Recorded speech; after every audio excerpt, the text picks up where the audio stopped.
There's no shortage of AI tools out there, from chatbots and image generation to now AI agents, which can handle entire workflows by themselves. It can all get a bit overwhelming. And when you're running a small business, you don't have the time or money to waste on tech that simply doesn't deliver results. So, how do you take those first steps and choose tools that make a positive difference to your business?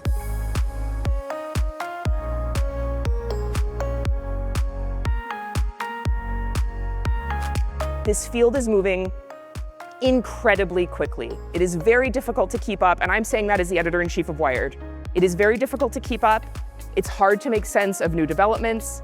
It's hard to separate what is hype from what is real, or separate what is not quite ready for prime time from what could potentially transform your business today. AI can really save people time and it can support them with strategy. It levels the playing field, it opens up access to being able to do more quicker. Regardless of what team it is, whether you're in product, whether you're an accountant, I think the best way to adopt AI is not just to rush and adopt the flashy technology, it's to work out what does my ideal process look like as a product manager, as an accountant, how do I want my process to look to maximize my efficiencies, and then layer on the AI where it makes sense to do so.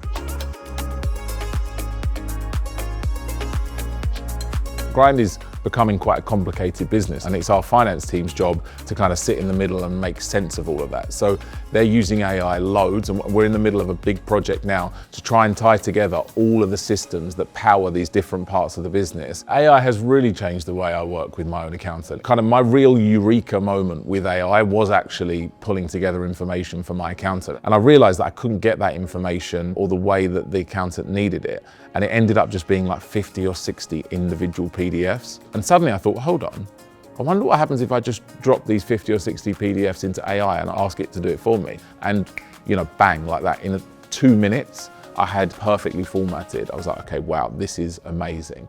At Grind, our finance team is using AI to become more efficient by basically just automating whatever they can to win back their time so that they can then spend their time partnering with other parts of the business and looking at the data rather than producing it or getting involved in too much admin.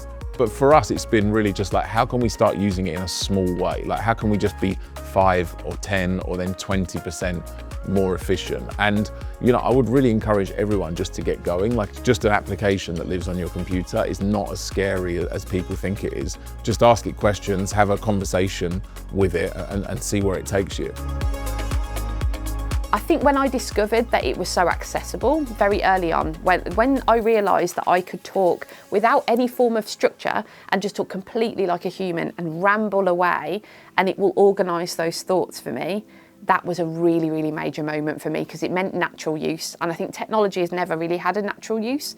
So this is why something we can just integrate into our everyday and speak to naturally, that is a real big turning point.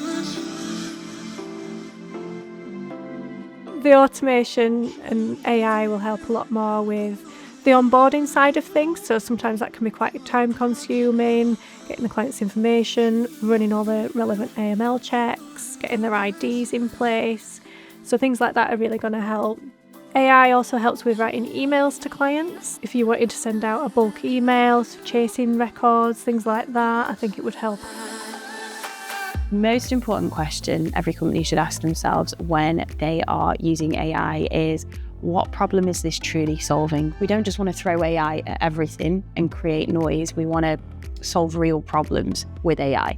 So the first thing is being really targeted and specific about what you're going to be using it for. I think the second question you should ask is, how is this going to help the person that I'm giving it to? So is it going to save them time?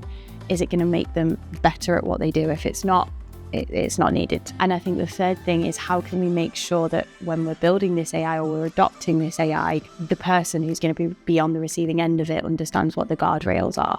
So they always know how we've got to where we've got to, where data's coming from, how it's being used. So complete transparency and clarity.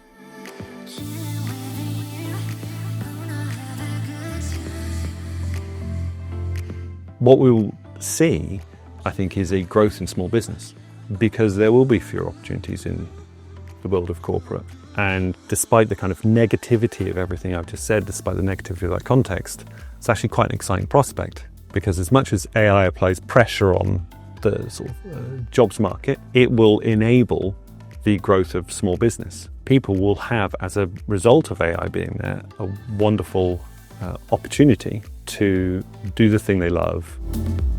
I think AI will be deeply embedded in people's workflows. So people will need to be confident using it, confident working in harmony with it. But overall, I just think it's going to lead to huge productivity gains across the board.